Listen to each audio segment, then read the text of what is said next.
of the revenue-free grant from the officials of the Mughal Subedar. However, after the grant of the Jiwani to the English East India Company, stringent measures were adopted for the financial resources, and consequently, the revenue-free grants were resumed. The families of the grantees became the main victims of such policies of the East India Company. W. W. Hunter has graphically described the most disastrous impact of this policy on the institution of Indo-Islamic learning and the marginalization of the Indo-Islamic elite of Eastern India. The economic depravity of the marginalized Indo-Islamic elite ultimately resulted in the ideological opposition of the colonial rule. Some Muslims were prepared to object publicly. They were those who, as Muslim scholars, did not see the express commands of God, openly disregarded those upon whom British rule was quicker to take effect, and those who had no expectation.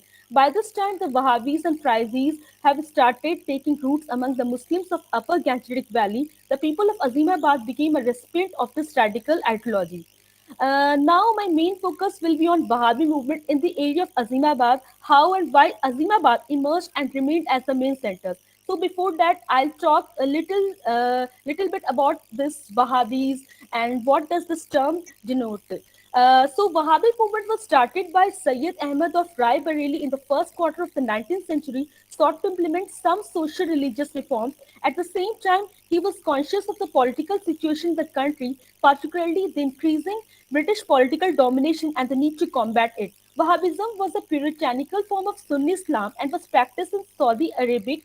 The word Wahhabi was described from the name of a Muslim scholar, Muhammad bin Abdul Wahhab, who lived in the Arabian Peninsula during the 18th century. Later, this term Wahhabism broadly applied outside the Arabian Peninsula to refer to a Sunni Islamic movement and seeks to purify Islam of any innovations or practices that deviate from the 7th century teaching of the Prophet Muhammad and his companions. Muhammad bin Abdul Wahhab, whose name is the source of the word Wahhabi, founded a religious movement in the Arabian Peninsula during the 18th century, which sought to reverse what he perceived as the moral decline of the society.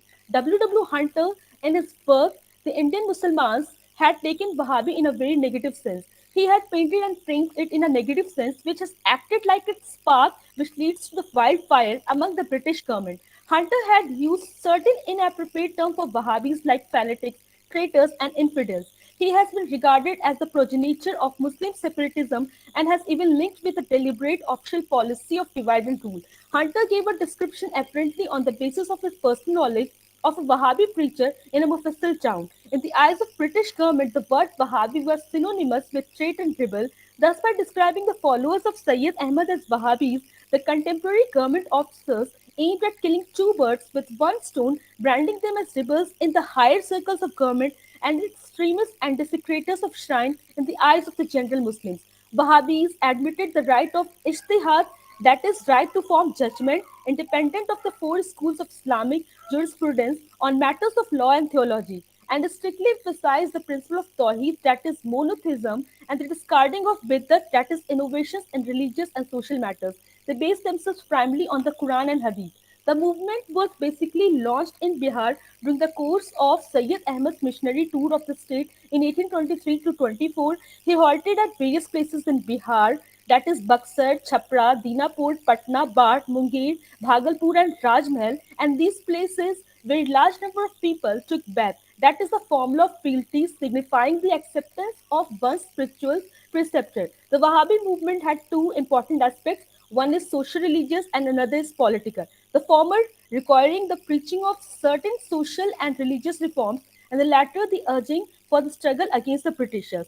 Some steps taken for the first time in Patna to set up an organizational base. Muhammad Hussain was appointed a Khalifa, that is, duly authorized deputy to enroll new members and organize the movement generally in Bihar. Later, Sayyid Ahmad was joined by a number of his followers from Bihar, including Vilayat Ali and Inayat Ali, who were the sons of Fat Ali. These members gave a greater cohesiveness to the organization, created a well-lit training center at Patna with a number of subordinate zones and circles. Patna now remained till the very end the chief Wahhabi center in British India and the large complex of residential houses, hospices, and mosques belonging to the Wahhabi leaders of Sadiqpur became the headquarters. It was referred to as the Khalifa in the secret courts of the Wahhabis and labeled the Karwan Sarai for rebels, and traitors by hunters. Patna leaders gave a greater cohesiveness to the organization by developing a training center at Patna with a number of subordinate zones and circles all over the country and organizing a dedicated band of itinerant preachers. On the financial side, a successful attempt was made to utilize traditional items of Muslim charities such as sadaqah, khairat, and distributions of goat, sheep, and cow skin on the occasion of Bakrid. It was this organizational base, built up by the efforts of a host of silent, unobtrusive workers, which sustained the heroic struggle of the Wahhabis. A notable feature of the Wahhabi organizational work was the promotion of a corporate and civic spirit among the villagers and an attitude of civil disobedience to the government.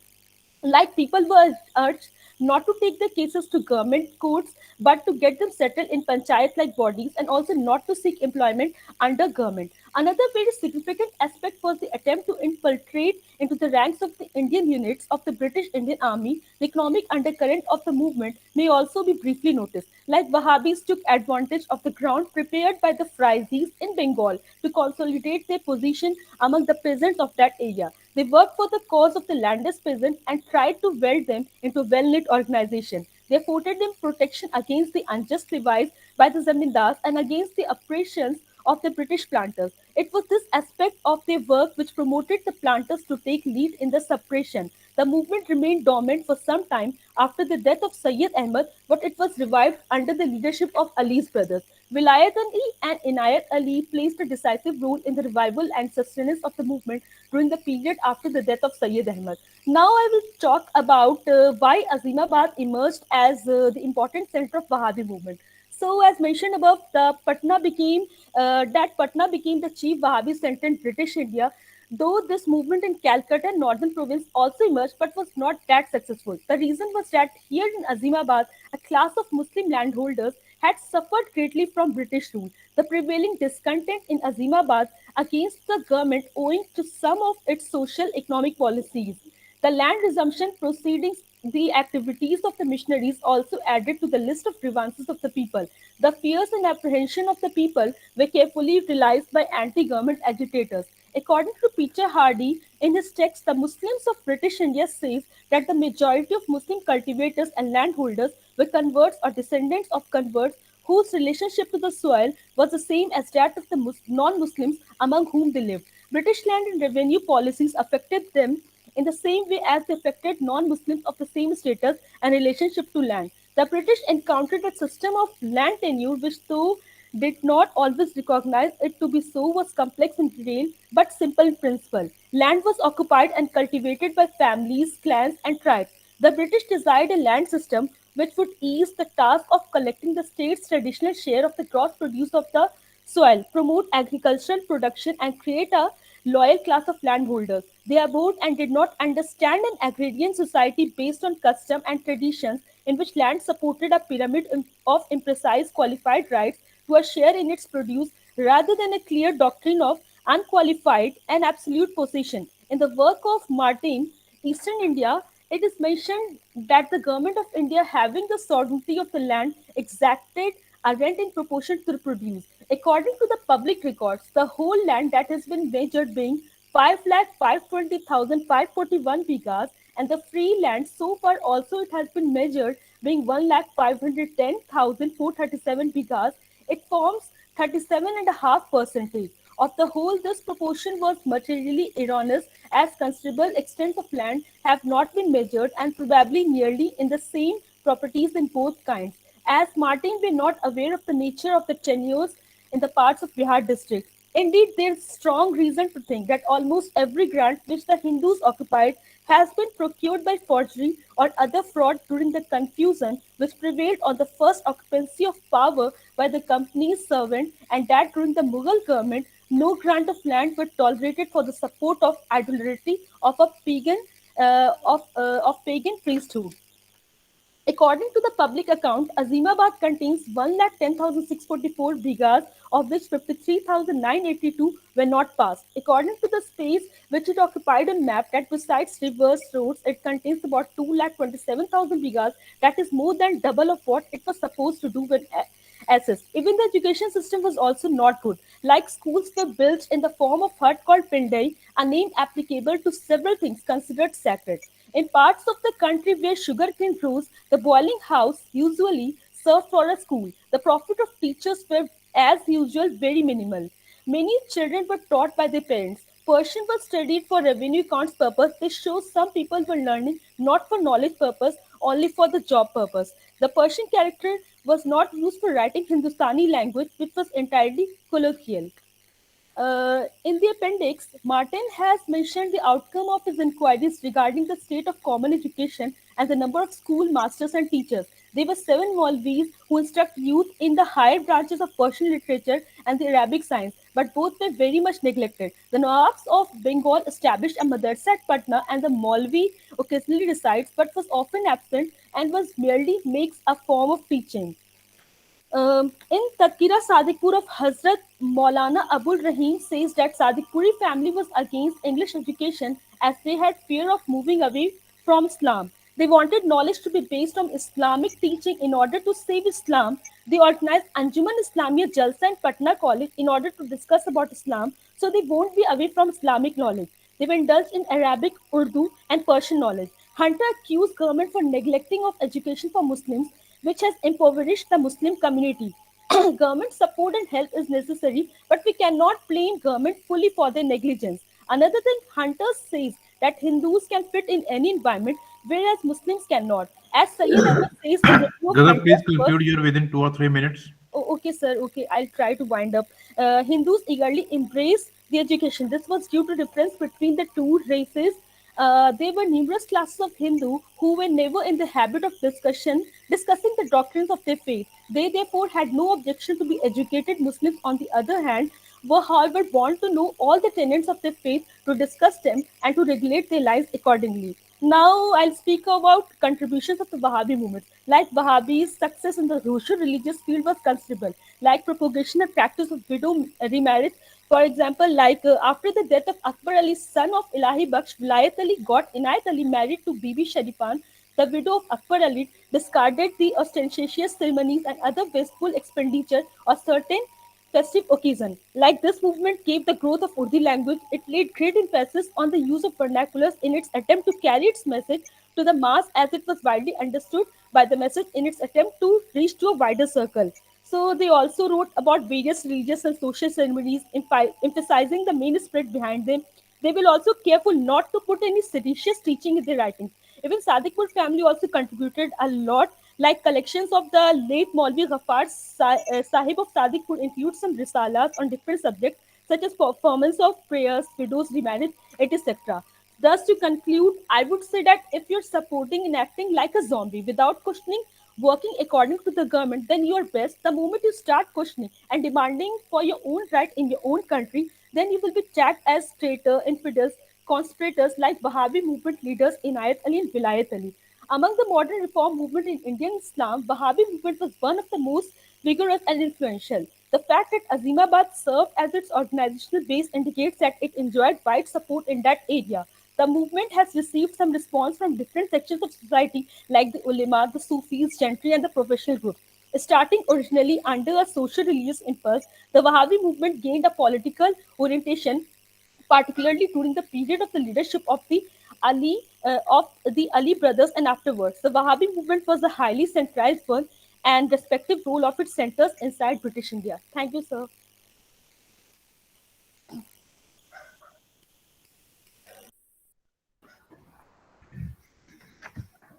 Uh, Thank you, Gaurav.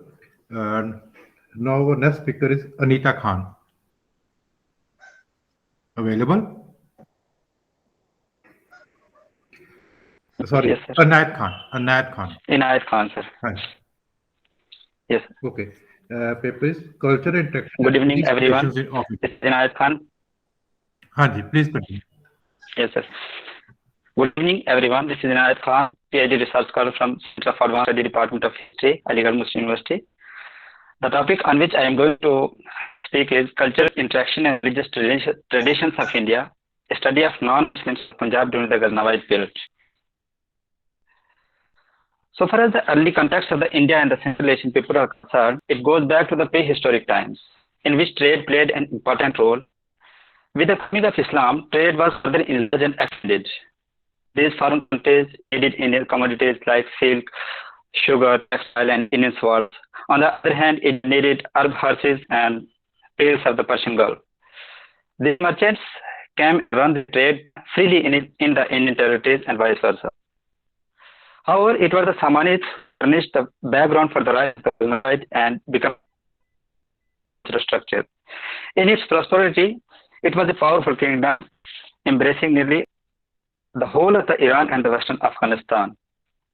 On the other hand, India had always attracted the attention of the Ghaznavid right from the time of the Alaptigin, with the wars with Hindu Shahi rulers who at the time were Peshawar, Punjab, with their capitals at Udbanda and Wahind in Peshawar. Sultan Mahmud continued the forward policy of his ancestors toward the east when he was recognized as an independent ruler by the Khalif after the grants and the title of Wali Amirul Mu'minin and Yamin-ud-Dawla. He led expeditions, a number of expeditions to India almost every year, and conquered the areas of the Punjab and established his rule at Lahore. Professor Khaliq Ahmad Nizami is of the opinion that when Mahmud of Ghazna annexed Lahore and Multan, he treated these towns more or less as a base for the further plundering raids in the country. The territories of Peshawar, Bathinda, Nagarkot, Thanishar, Multan, Kannauj, Kalinjar were conquered and left in the hands of the vessels. Thus, Ghaznavid established more or less a political hegemony in the land of the five rivers to become the regular province of their empire. As far as the culture of the period is concerned, first of all, we need to understand the culture of the Ghaznavid at Ghazna and then at Lahore. The Ghaznavid, as we all know, was a Turkish dynasty started at the end of the 10th century in Afghanistan and eastern Iran. The establishment of the Ghaznavid Empire brought the central and the eastern part of the Iranian world under a single political authority, which gave the supremacy to the Persian Islamic culture. They developed an administrative system in Ghazna and later in Punjab, which was totally based on the Samani traditions. In words of Bosworth, that they did not know any other administrative model to take on, and there was no other strong administrative tradition in Ghazna region for them to build on. Thus, a number of the Samani practices continued under the Ghaznavids because they inherited a number of the Samani bureaucrats in their services. In fact, the newly established powerful Ghaznavid Empire had attracted intellectuals and able men from all over the Iran world.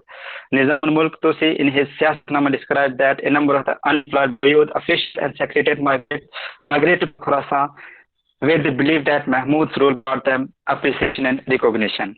These officials were migrating not only to Ghazna but also to Lahore.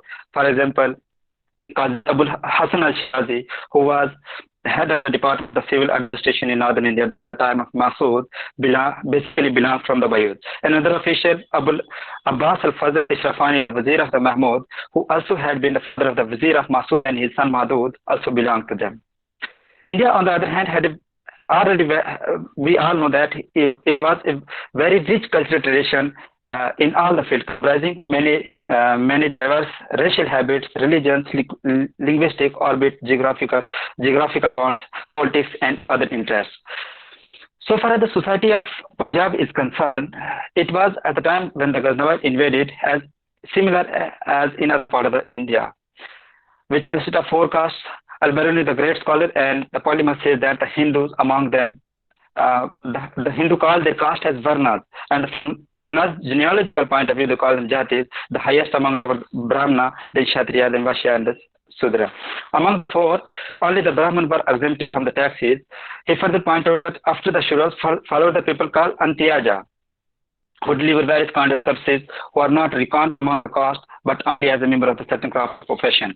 They were 8 in numbers and were the fuller, the shoemaker, the juggler, the basket and the shell maker, the sailor, the fisherman, the hunter, the wild animal and the birds, and the weaver. These 8 classes can freely intermarry the weaver. The four castes, that is Brahmana, Kshatriya, Vaishya and Sudra, do not live together with them in one and the same places. These guilds live near the villages and the towns of the four castes but outside them. Talking about two communities, Al-Biruni mentioned that there exist some barriers between the two communities. that the reader must always bear in mind that they, the Indians, are entirely different from us, that is the Muslims, in every respect. He depicts some barriers which separate Muslims and Hindus, the rest of different causes, and these barriers makes it difficult for the Muslim to study the Indian subject. The first barrier among them was of language, which existed in other nations also, but in case of India, it was not easy to conquer the barrier of the Sanskrit, as it was a difficult language to learn, just like Arabic. In other words, as well as inflection. In the words as well as the inflection, calling one and the same thing by the different name and using one and the same word for the variety of subjects, nobody could understand the meaning of the word unless he understands the context in which it refers. After the language comes the barrier of religion. The Hindus are totally different from us in the worship and other religious ceremonies, as we believe in nothing in which they believe. He also tells us that their behavior is directed against those who did not belong to them, that is impure. They forbid having connection with any type of like sitting, eating, drinking with them, or by intermarriage, or any other type of the relation, considering that they would be polluted. In fact, they considered anything unclean which touches the fire and the water of the foreigner. And we know no household could exist without these two elements, that is the fire and the water. He further tell us about the manners, customs of the Indians, which I shall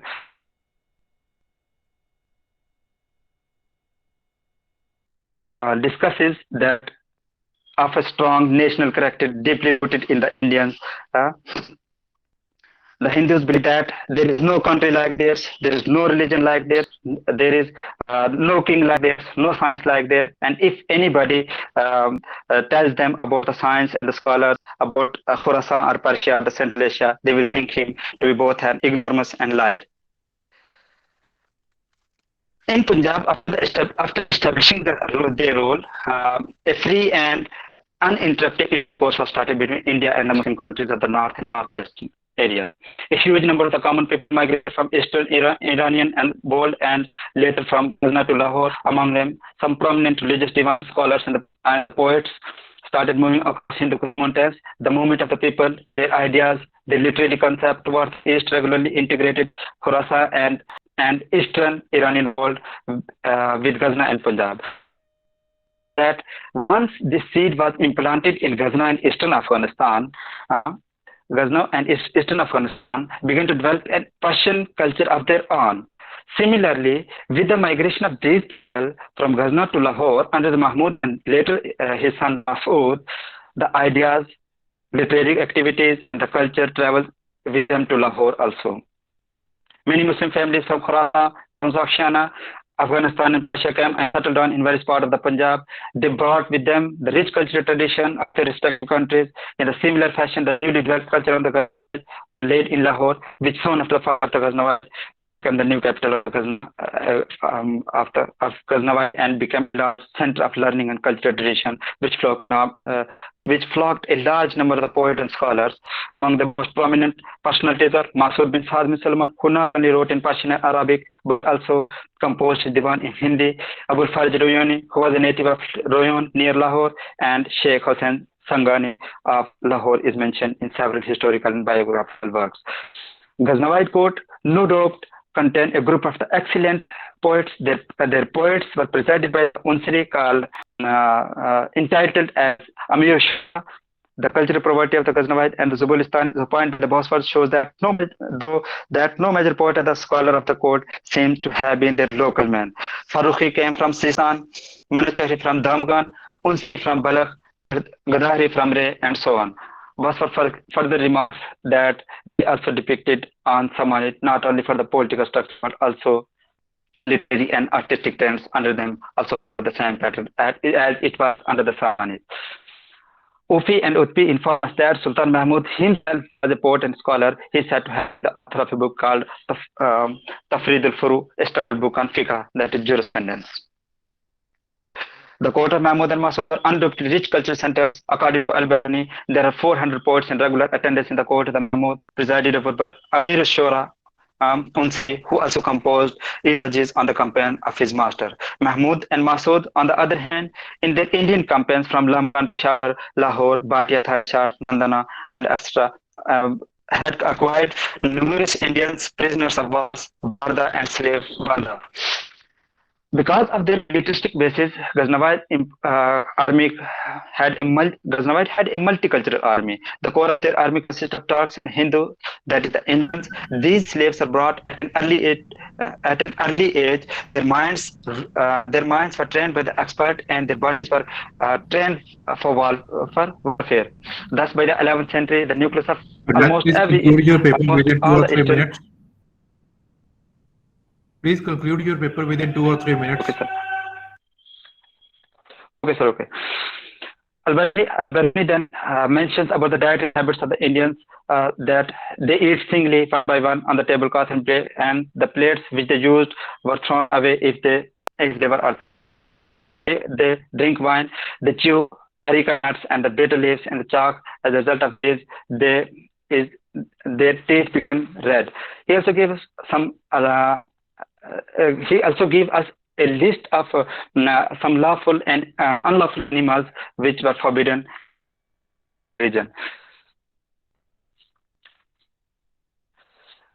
One more thing which I think is necessary to add is the devotion of Sufism and mystical cults that created a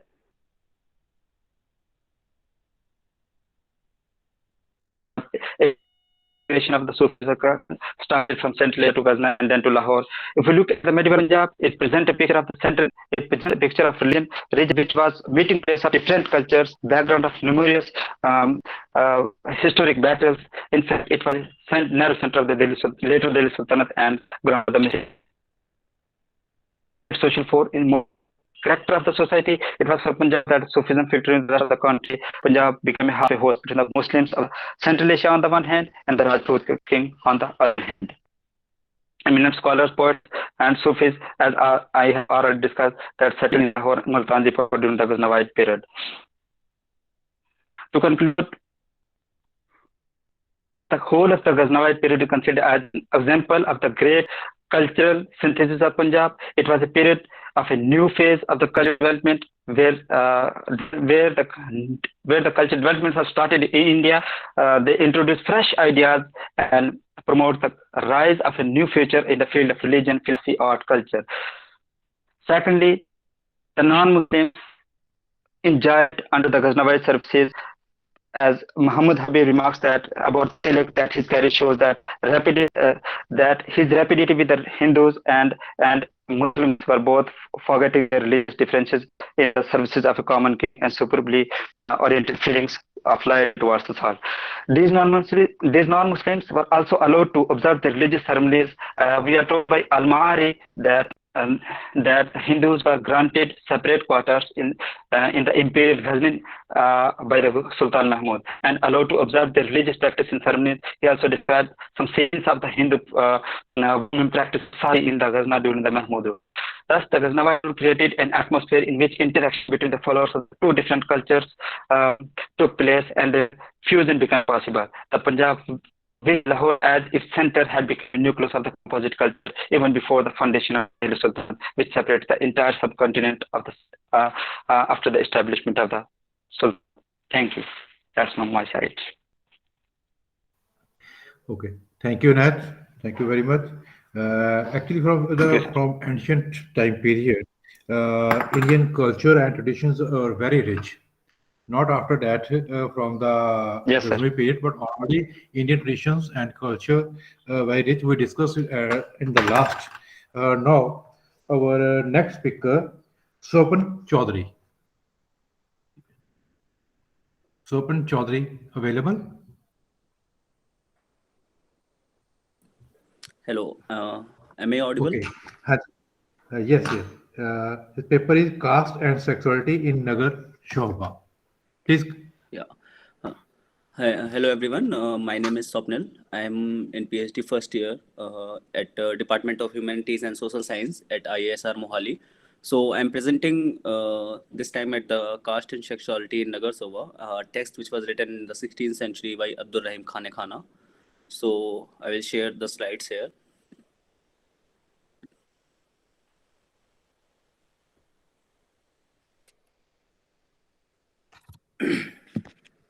Sorry.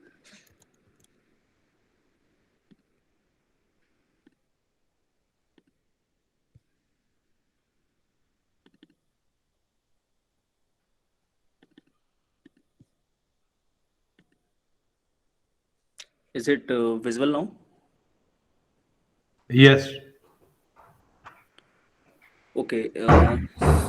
So in this presentation, I will basically talk about the caste and sexuality or the sexual objectification which has been done by the Abdul Rahim Khane Khana in this text.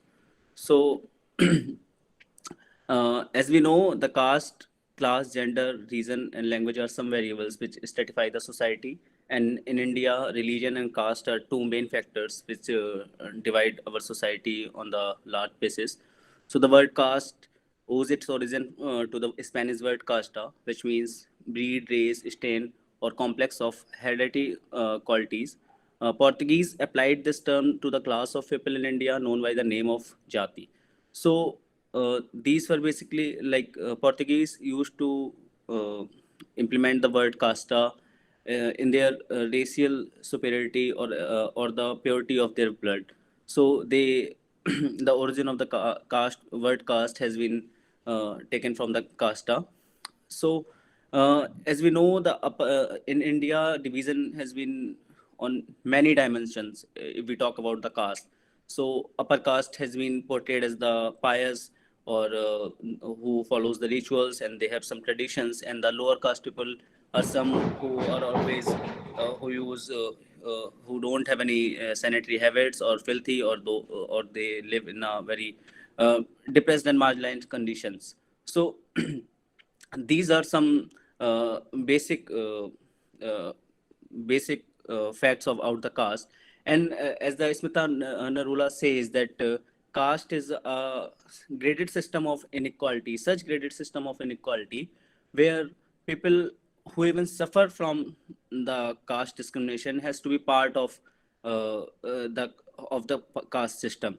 So, as it clearly says that in India or in the Indian subcontinent, caste is such like in such a manner deeply involved in our day-to-day lives that we cannot ignore that the caste has a very big role to play in our lives. And the caste titles for centuries has been used as a term of abuse by caste Hindus who have thus infused inferiority and shame into lower caste identities. Sexual Uma Chakravarti in her book Gendering Caste says, and she quotes the Manu, and he says that the name of a Brahman should represent knowledge, the name of Kshatriya should represent the strength, the name of Vaishya should represent the wealth, and a name of Sudra should represent disgust. So we can see from the ancient time the titles have so much important in our lives. And as the title suggests of this presentation, sexuality. So scholars define sexuality in their own manner or the aspect which one or the one aspect or any aspect on which a person is working or a scholar is working. So like some define it with the gender, some with the body parts, or some with the heterogeneity or the heterosexuality or homosexuality. So Evans, in her work in 2010, wrote the sexual objectification is defined as any time a woman's body part or sexuality are separated out from her persons and reduced to mere instrument, or the attitude towards the bodily practices, including appearance management, behavior, reflect the value constellation upon of each particular society. So the uh, uh, how we behave or how we can how was our perceptions or notions about the sexuality defines the values of one society. So I'll move to the next slide. That is a caste in medieval India. So, as we know, it is not after the Vedic period, when the later Vedic period came, the caste was birth based, and the occupations were associated with the caste. So caste is a birth-based category, and that was immutable and immobile in medieval times. And few changes were seen in caste system after establishment of Delhi Sultanate. To understand these changes after the establishment of Delhi Sultanate, I will refer the work of the Muhammad Habib, Professor Muhammad Habib, his theories of rural revolution and urban revolution, in which he says that with the coming of Delhi Sultanate, many new crafts and occupation came, and those people who used to live outside the walls of the city, those belong to the lower caste, entered, like adopted those occupations, those crafts, and get skilled in that craft, and new caste emerged. And also sometimes due to the oppression of the upper caste people, they converted to Islam also. So these were some changes which were seen after the establishment of Delhi Sultanate. And in the Mughal period also, as we know, I don't have much time to explain like vastly on this matter. So I will move to the Mughal Empire. So Maynes, in his work, wrote that during Mughal period, the village was always self-sufficient. This self-sufficiency was achieved owing to a steady supply of essential services provided by different craftsmen such as the village carpenter, blacksmith, etc. So, as we know, the novels of the Mughal period used to live around in the urban centers, and the trade which started from like the different like long distance trade used to happen, and between these new caste also emerged, like Banjaras, who were the kind of broker between, like Banjara was a caste who was broker of the inland trade. So this kind of new caste emerged, and Professor Habib says the hereditary artisan and servants peasants thus was of crucial importance in sustaining the self-sufficiency as well as the internal natural economy of the village. So as we know, we can see that the occupation and the craft and peasants' role were very important in maintaining the Mughal economy, also the running of a society. And Susan Wiley says on the relation of Mughals and Rajput that the invention of caste is not of a Mughals or like post-Mughal phenomenon, but the relation of Mughals with the Rajputs was depicted in a way that the feeling of superiority and inferiority can be seen the relation between the Mughals and the non-Muslims. So this was the relation, and in the sources of the medieval history also we can see that the historians of that period has mentions about the caste, and like Al-Varuni, who has mentioned that Shudras had 8 type of caste, like he had divided Sutras in the subcaste and numbered it 8. Awal Fujal talks about that if in any, like if there is a post for the cook must be Brahman. So it is like that they are Muslims, like, and they doesn't have much to do with the caste, but they still need a Brahman cook in their Bawarchi Khana. Thevenet, an European traveler who in his account mentions that there are 84 kind of caste in India during the Mughal period, and and he shows that he showed of an important distinction which I noted in my paper also, that the widows of the upper caste could not marry, but the widows of the lower caste could marry. So there is a little bit flexibility in the traditions, in the norms, in the lower caste people. So this is a short biography of Abdul Rahim Khan Khana. He's a very famous personality of the Mughal period. He was born in the 1556. He was the son of Bairam Khan, and he was adopted by the Akbar after the death of Bairam Khan. He was one among the 9 jewels of Akbar, and he was a person of poetry, like pen and sword. Like Imtiaz Ahmad in his book has mentioned, as I have mentioned here also, he was a towering figure in Akbar's reign, who admirably combined in his twin qualities of Ahle Saif and Ahle Kalam. So, like, who is a rich in the matter of pen and the rich in the matter of sword. Like, he was both equally eminent in the field of war and in the field of poetry or the like scholarly research. He had a vast library, and he patronized many scholars, physicians, and the theologians under his patronage. So T.C.A. Raghavan, whose work, the Attendant Lords, which was the like fundamental work for this paper, because for Nagar Sova, I got introduced with Nagar Sova in his work only. So he says that spiritual matters do not appear to have been the sole preoccupation of Abdur Rahim during these years in court. The composition of one of his important work of Hindi poetry titled Nagar Shobha, Adornments of the Town, is dated to this time around 1582. So, Abdur Rahim Khane Khana was very liked by the Hindu poets, or even in the 19th, 20th century. He is very respected because he is in his poetry, the idea of ruling class can be seen, and even if you read his poetry, the Brahminic traditions can also be reflected.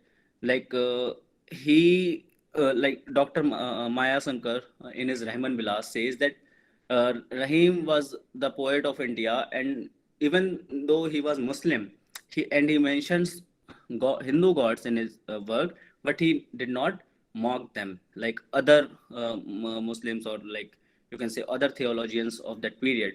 So, and Dr. Veg, who annotated his works in the Urdu, said that when the early 20th century, when the Urdu Hindi debate, language debate started, the Hinduization of the Abdur Rahim Khane Khana started, and he was portrayed as a by the sectarian politicians, who is a personality who praised Hinduism.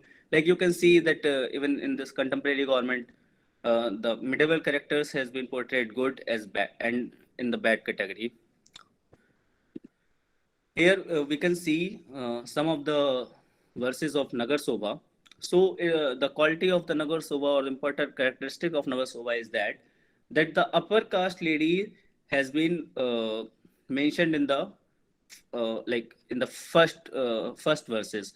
Like in the verse number 3, Abdur Rahim wrote that Brahman lady is of upper caste, by seeing whom only her heart becomes happy. All the sins are forbidden when you touch her feet. And in the last verse, if you see the verse number 130, he said that when the wife of Mahabhat sits on an elephant, she feels great. In the pride of her youth, she has become like a lazy fox. So you can see the difference between the, like, one, there is a praise for Brahman lady, and for the Mahabhat, the wife of Mahabhat, he has used satire. And also you can Please see the conclude difference your between paper within 2 or 3 minutes. Okay, sir. So in this work, 142 verses has been mentioned, and the 66 caste stars included. And when this work has been written, like keeping in mind the audience of the time, and as Karl Marx has said, that literature and art, along with other ideologies, are determined the mode of production in material life, and by the ideas of ruling class, which are in every epoch the ruling ideas. So I would like to conclude that these verses were not only that it has so many implications. It shows pride, strength, appearance, dreams, seduction skills, search for love, and temperament of women. And these verses have hidden humor in them. Humor always doesn't contain jokes. It is not always about laughter, but it is sometimes about mirth and pleasure. And through humor, those things can be said which are not allowed in society generally. I could talk about more about humor if we could have more time, but this is it. Thank you. And these are the references which I have used in my paper.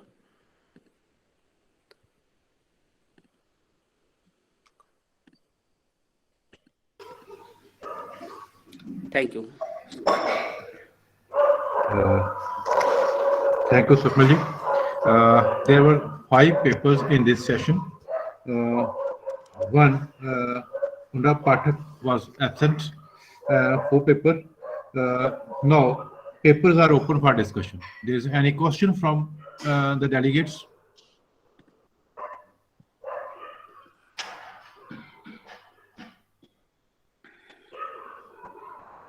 I think there is no question.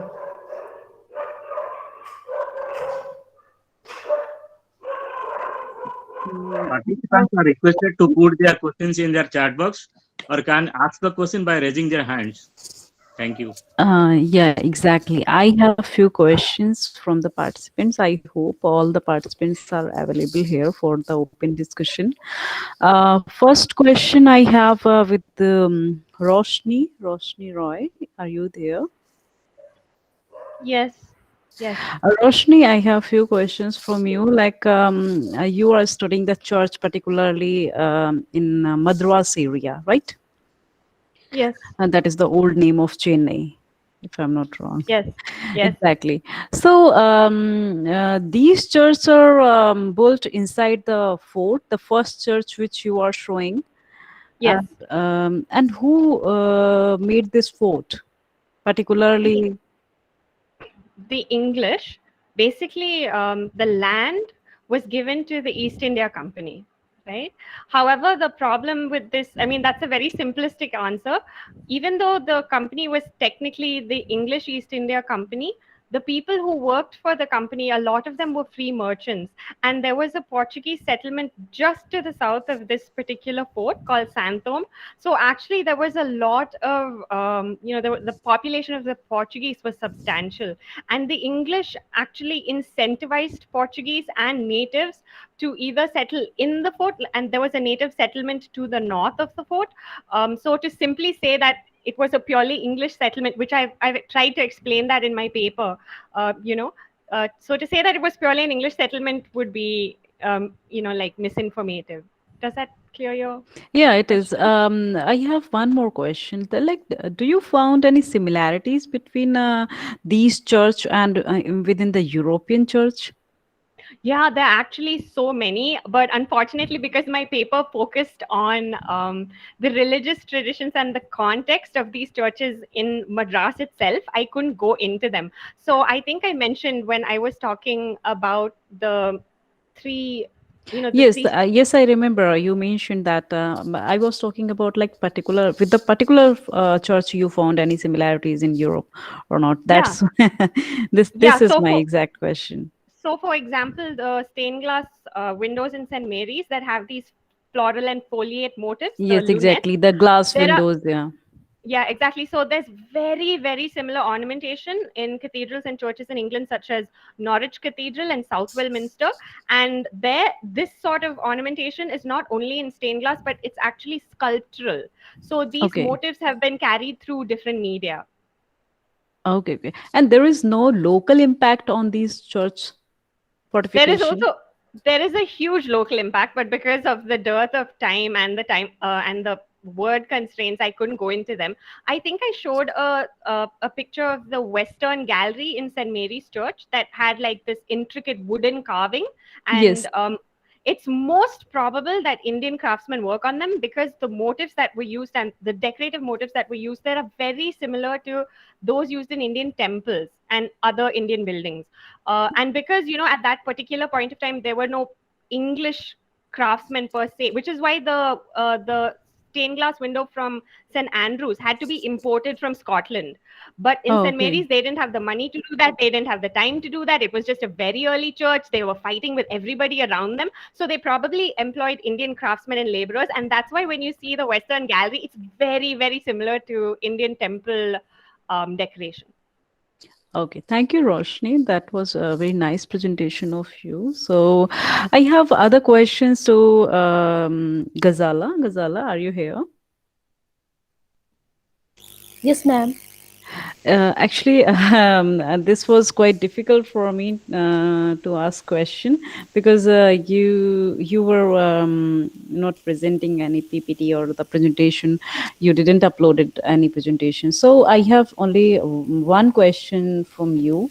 Like you started your title, if I'm not wrong, Puratanism. So what is the means of this word in your title? The movement compelling to return to the teaching of Quran and Sunnah, matlab uh, to uh, to return back to the Quranic teaching.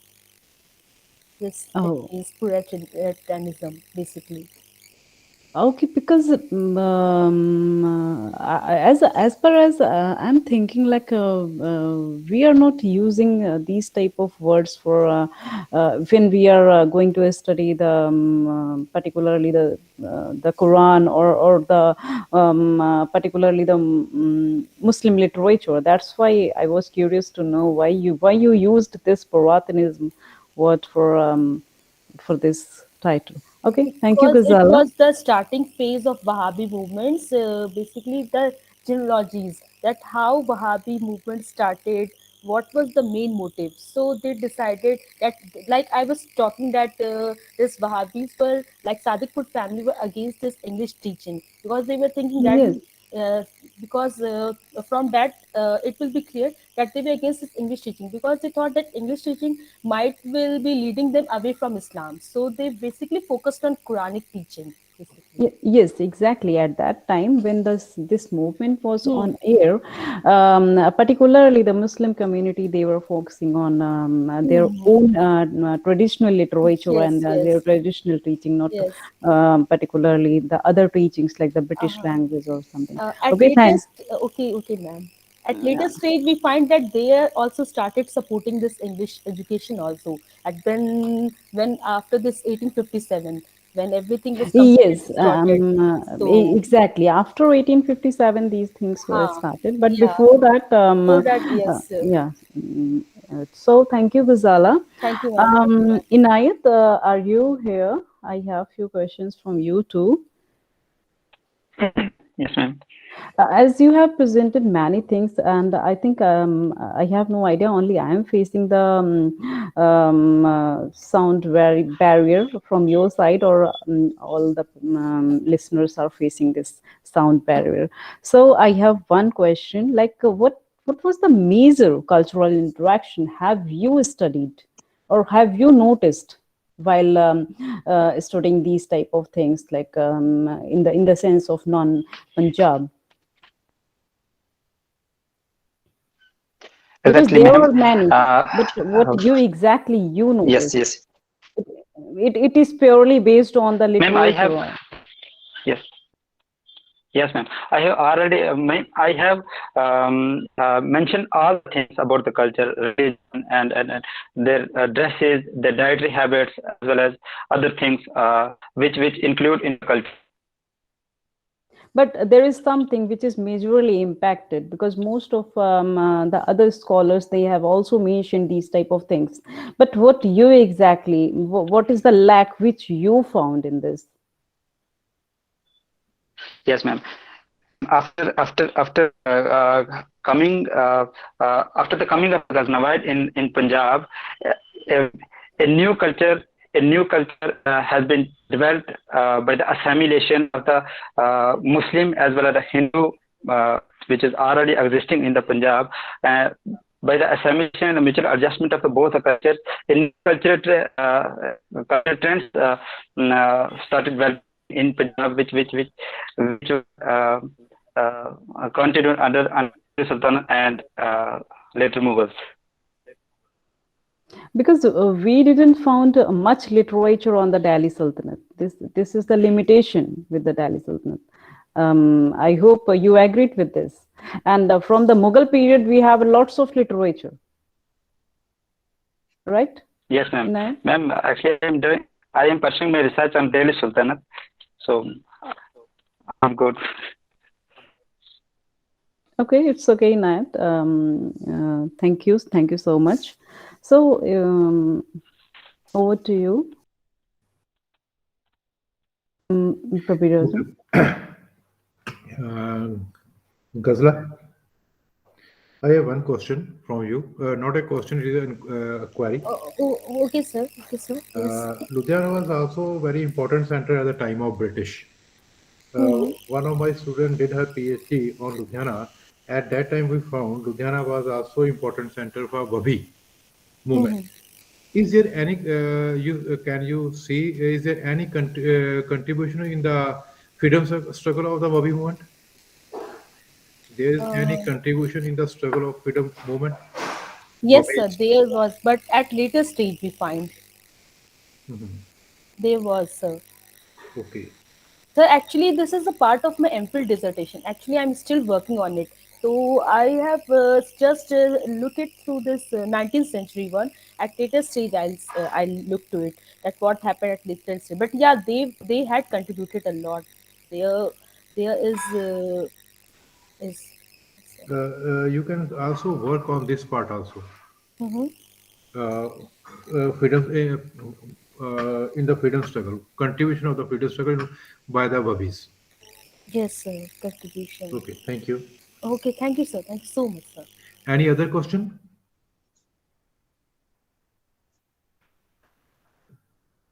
One of the participants have one question from for uh, Ritika Negi to Swapin. Swapin, you check your Yeah. So, chat box, please. so what I mentioned in my paper As you regarding said, the videos of lower caste were allowed to marry, implying their condition was much better than the women of upper caste. What about intersectionality? I From won't Ritika say Negi. that. Yeah, sorry, sir. So I won't say that we can imply that their condition was much better because I was mentioning this as the like I was implying in the sense of that the norms of like rituals and tradition was not quietly imposed, or there was not that much rigidity in the case of the lower caste people. Even if you see the ancient times, there are 8 types of marriages. So Thabnet has done like he didn't mention anything about intersectionality, so I think I cannot comment on that. But yeah, I was talking about the in the context of the norms, rituals, or the tradition of the time. Okay, thank you. In this section, 4 papers were read. First by Roshni, uh, Roshni Roy. Her paper was on the British church architecture. Second was absent society and religious beliefs of the Harappan civilization. And third, Ghazla paper on the Wabhi movement. And Sopanpally, caste and sterility in Nagar Shobha. Actually, Guru Nanak also raised his voice against caste system as the Negis raised her question. Guru Nanak raised his voice against caste system. Secondly, he raised a voice for the upliftment of the woman. एती मार पे कुलाने तैंकी दर्द ना आया. Secondly, सो क्यों मंदा आखिए जित चमेर जान. Okay, actually, which last I conclude within 5 or 6 minutes. The culture of India was influenced and shaped by the wisdom and profound knowledge of the Vedic rishis. It is an amalgam of the culture ingredients of Buddhism, Jainism, Islamic, Christianity, and Sikhism. This unique combination is above and beyond any dogma, creed, religious, or caste. The significance of India as a large nation, therefore, lies in its unity. Is India's strength, and unity in diversity is its most important feature. India has always been seen by our historians as an unparalleled example of unity in diversity. The term unity in diversity refers to the state of togetherness or oneness in spite of presence of immense diversity. In spite of regional linguistic, religious, and ethnic differences dividing India into apparently irreconcilable social groups, we too have found India one and united. In India, although a large number of ancient cultures still prevail, yet it has unity in diversity. The modern Indian civilization has been nourished and dwelt by the multiracial contributions. In respect of religion, there is no end of its reign. India is a place of reunion of many religions and languages of the world. People from all around the world with different cultures are found living in a peaceful manner. Here, the Hindus, Sikhs, the Christians, the Muslims, the Jews, the Buddhists, the Jains, and the Parsi live abreast of each other. They are all celebrate religious festivals with great enthusiasm. Very important characteristic of Indian society is the coexistence of different ethnic groups. These groups formulated intergroup behavior. Hence, there is no mutual interference as also no merging of their identity. India is probably the only country in the world where people uh, belonging to different religions, castes, creeds, speaking different languages, having different culture, different mode of living, different clothing, different eating habits, worshipping different gods and deities, living together in harmony and beliefs to be the children of one mother, Mother India. India, a vast peninsular subcontinent, also known as Bharatvarsh, has a total land area of about 3 million square kilometers and population of exceeding to 800 millions, the seventh largest and the second most populous nation of the world. It possesses varieties of social, economic, geographical, and ecological conditions. Indian people, composed of several racial elements, have a range of languages among them. Official accounts confirm that more than 200 languages are present in this country. Each region has its own language. The local people speak in their language in spite of the fact that there are numerous languages among various races. There is a sense of national unity and oneness among all Indians. It is this spirit of patriotism that binds us together as one nation. However, casteism, linguism, communalism, regionalism, social equality, poverty, and ignorance can put a challenge to prevailing national harmony in India. Thus, unity among communities, races, religions, etc., is an absolutely necessity. Any clash between communities can hinder the national harmony. Adequate measures should be taken to eradicate the social and economic inequalities to ensure unity among various sections of the society.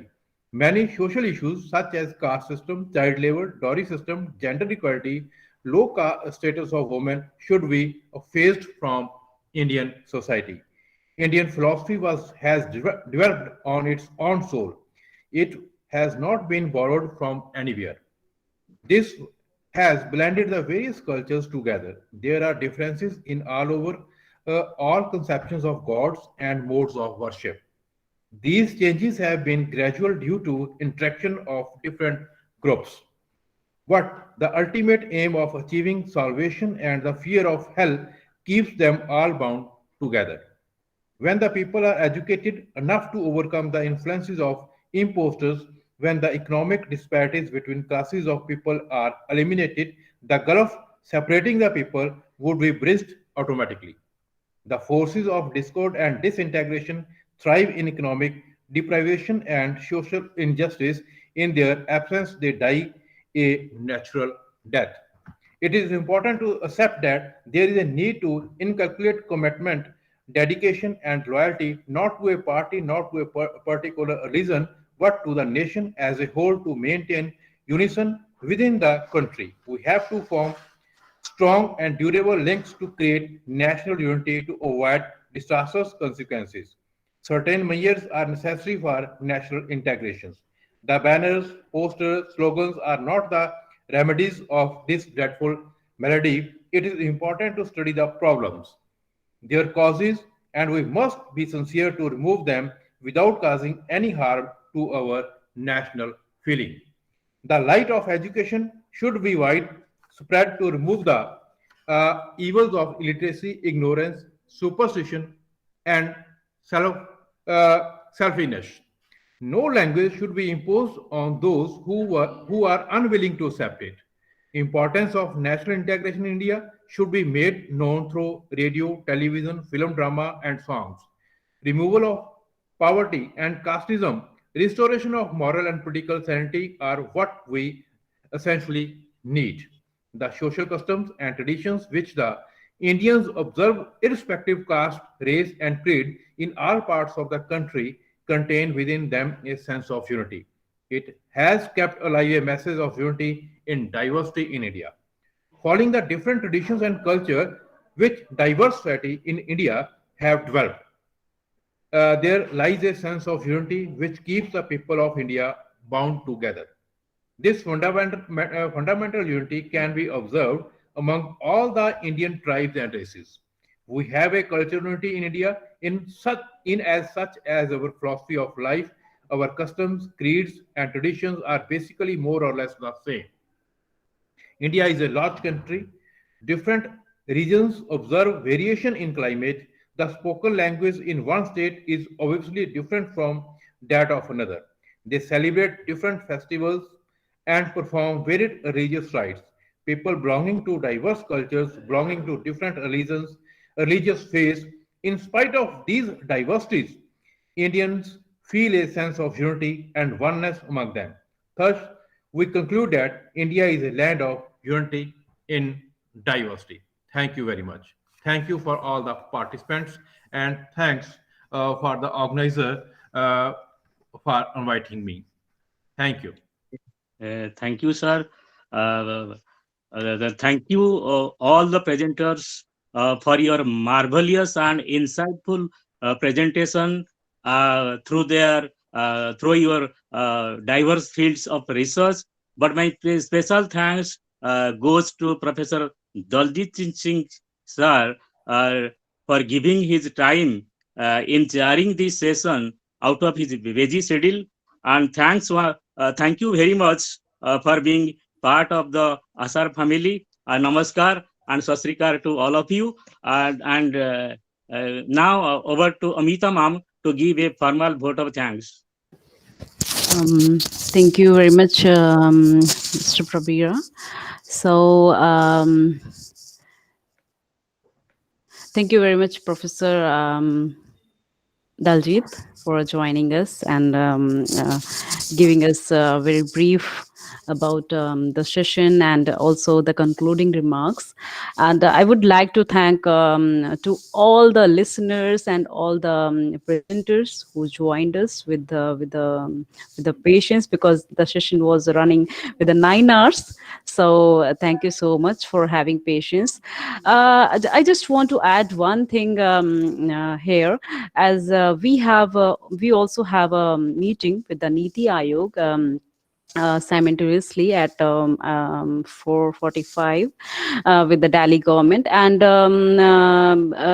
they just announced we have to follow all the COVID norms, which is made by the Delhi Disaster Management Authority and by the Delhi government time to time. So I just want to announce here, like, we are following all the rules and regulations that are directed by the Delhi government. So that's why we organized this conference only in the online mode, and all the delegates, all the presenters, even all the moderators, they were sitting at home and they were working from there.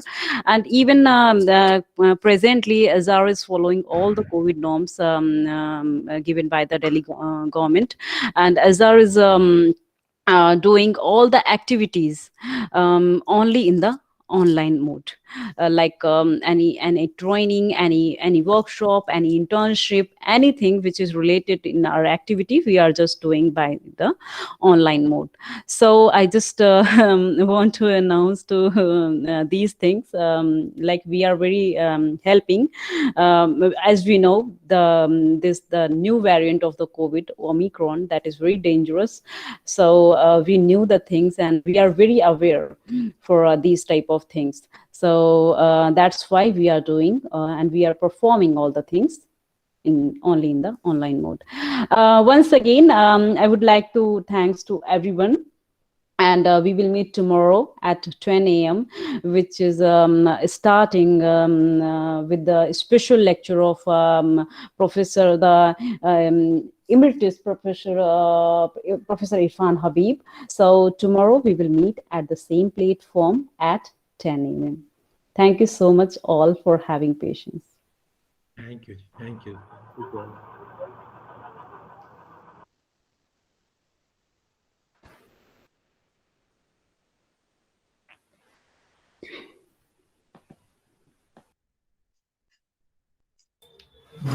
Thank you, Amita ma'am. Thank you, Amita ma'am, Vasuji, and everyone who are present in this session.